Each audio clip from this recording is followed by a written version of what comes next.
اعزاز چودھری صاحب، آپ کا کیا خیال ہے جو مشاہد حسین سید صاحب نے جو ہسٹری بیان کیا ہے، اس کی روشنی میں اگر دوبارہ آئی ایس آئی اور را جو ہیں وہ اگر ایک دوسرے سے تعاون کا سلسلہ شروع کریں تو کیا کوئی کامیابی حاصل ہو سکتی ہے؟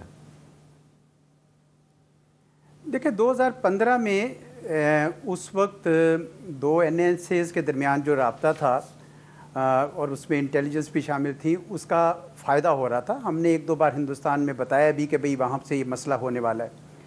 اور پھر یہ 2021 والا جو فیز فائر ہوا ہے، میرے خیال میں جو نقصان ہوتا ہے وہ یہ ہوتا ہے کہ آپ اس کی جو ڈپلومیٹک سائیڈ ہے اس کو اگنور کر دیتے ہیں. آپ کو یاد ہے 2020 میں چائنا اور انڈیا کا آپس میں گلوان ویلی میں جھگڑا ہوا تھا. اب ہندوستان کو دوسرا فرنٹ کوائٹ کرنا تھا. ہم نے تو جیسچر کر دیا ان کو سیز فائر کر کے، لیکن انہوں نے جواباً کوئی وہ نہیں کیا ہمارے ساتھ کوئی اس قسم کا. اس لیے میں سمجھتا ہوں کہ اگر یہ ہو تو بھی ڈپلومیٹک یا پولیٹیکل گائیڈنس ضروری ہے. اور یہ اگر خاصی ٹیررزم کے لیے بھی کرنا ہو تو بھی پولیٹیکل اور ڈپلومیٹک گائیڈنس میرے خیال میں ساتھ میں ہونی چاہیے. لیکن بالعموم میرے خیال میں اس میں کوئی حرج نہیں ہے. آپس میں رابطے بہرحال ضروری ہیں. پاکستان کی پوزیشن اچھی ہے. مجھے یاد ہے ششی تھرور صاحب نے برازیل میں کہا کہ جی ہم تو پیس کے لیے آپ ہمیں پرسویٹ نہ کریں، پاکستان کو پیس کے لیے پرسویٹ کرنا. بھائی ہم نے کہا یہ کہاں کیسے بات کر رہے ہیں آپ؟ پاکستان تو بار بار یہ کہہ رہا ہے کہ ہم ہر لیول پہ ڈائیلاگ کرنے کے لیے ہمیشہ تیار رہے ہیں. تو یہ ہندوستان نے پچھلے 9 سال سے بند کیا ہوا تھا. تو یہ دنیا کو دھوکہ دیتے ہیں. تو میرے خیال میں پاکستان نے جو وزیر اعظم کی سطح پر اور باقی سطحوں پر بھی جو پوزیشن لی ہے کہ ہم ہندوستان کے ساتھ تمام معاملات میں ڈائیلاگ کرنے کے لیے تیار ہیں، یہ مناسب ہے.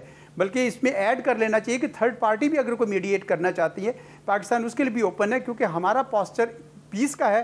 انڈیا کا پاسچر جو ہے وہ ہیجمونک ہے، اور اس لیے ابھی تک یہاں پہ خطے میں امن نہیں ہو رہا. آپ کہہ رہے ہیں کہ را اور آئی ایس آئی کے درمیان کوآپریشن قابل عمل ہے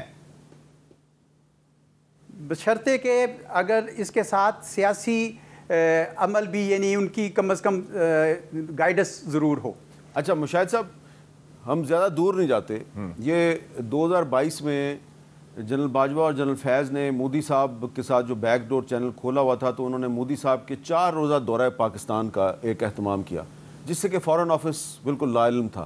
اور جب شاہ محمود قریشی صاحب کو پتہ چلا تو پھر انہوں نے فارن آفس میں ان کو بلایا، آرمی چیف کو، D G I S I کو. ان کو کہا ہمیں تو بتائیں نا کیا ہے. اور پھر معاملہ جو ہے وہ آگے نہیں چل سکا، کیونکہ پولیٹیکل لیڈرشپ اور یہ جو انٹیلیجنس ایجنسیز کی آپس میں جو کوآپریشن چل رہی تھی وہ ان میں کوئی کوآرڈینیشن نہیں تھی. تو پھر اعزاز چودھری صاحب صحیح کہہ رہے ہیں نا، اعزاز چودھری صاحب کہہ رہے ہیں کہ جی کہ پھر پولیٹیکل لیڈرشپ کو بھی ساتھ بیٹھنا چاہیے. جو امپورٹنٹ بات کی اعزاز چودھری صاحب نے، میں جو اگری کرتا ہوں کہ انڈیا نے پھر دھوکہ دیا. دیکھیں نا، آپ کو یاد ہے اس وقت بریفنگز ہو رہی تھیں، اور جو انہوں نے کہا، میرا اس وقت وہ بھی ویو تھا کہ ہندوستان نے مجبوراً پاکستان کی منتیں کی ہیں سیز فائر کے لیے، کیونکہ ان کو چین سے مار پڑی ہے گلوان میں. گلوان میں کب ہوا تھا؟ مئی جون 2020 کو، اور اچھی طرح مار پڑی تھی کافی، اور وہ شیک اپ ہو گیا تھا ہندوستان. اور 2000 اسکوائر کلومیٹر ٹیریٹری بھی چائنا نے لے لی تھی خاموشی سے، اور انہوں نے کوئی شور نہیں مچایا.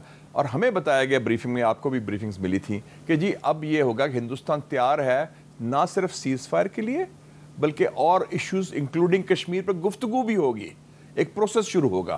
میں نے اس وقت بھی کہا تھا کہ انڈیا کی اپروچ ٹیکٹیکل ہے. جو 1962 میں نہرو اور کینیڈی نے کیا تھا پاکستان کے ساتھ، چین سے جب لڑائی جنگ ہوئی، مار پڑی، تو انہوں نے کہا جی ہم کشمیر پر بات کرتے ہیں. جب وہ معاملہ طے ہو گیا، بھٹو سوارن سنگھ ٹاکس ختم کر دیے گئے. تو انڈیا کا ایک ٹریک ریکارڈ ہے جھوٹ بولنے کا اور دھوکہ دینے کا. تو یو کی ناٹ ٹرسٹ. اچھا، آپ نے جو بھی ایک بڑی اہم بات کی ہے کہ جو را ہے وہ آر ایس ایس کا انٹیلیجنس ونگ ہے، اور یہ اکھنڈ بھارت کے نظریے پہ ان کا یقین. یہ اکھنڈ بھارت کا تو اب نقشہ بھی انڈین پارلیمنٹ میں آویزاں ہے، لیکن یہ ہماری حکومت کے جو با اختیار لوگ ہیں وہ اس کا ذکر نہیں کر رہے ابھی. اور ابھی میں نے کل خرم دستگیر خان صاحب سے بھی پوچھا ہے، وہ نیو یارک میں ہے، کہ جی آپ کی طرف سے کوئی اکھنڈ بھارت کے معاملے پہ کوئی بات ہوئی ہے؟ تو وہ کہہ رہے ہیں جی ابھی تک تو نہیں کی. کیوں اکھنڈ بھارت کی بات کیوں نہیں کرتے؟ میں سمجھتا ہوں میر صاحب، دس از دا کور ایشو. بنیادی ایشو یہ ہے کہ جو اس وقت حکومت ہے ہندوستان کی، وہ نہ صرف مذہبی انتہا پسند ہے، وہ ریاستی دہشت گردی پر یقین رکھتی ہے، اور ان کا کنٹرول نیوکلیئر ویپنز پر ہے. اور ان کی سوچ اکھنڈ بھارت کیا نقشہ ہے؟ Pakistan, Afghanistan, Myanmar, central Asia,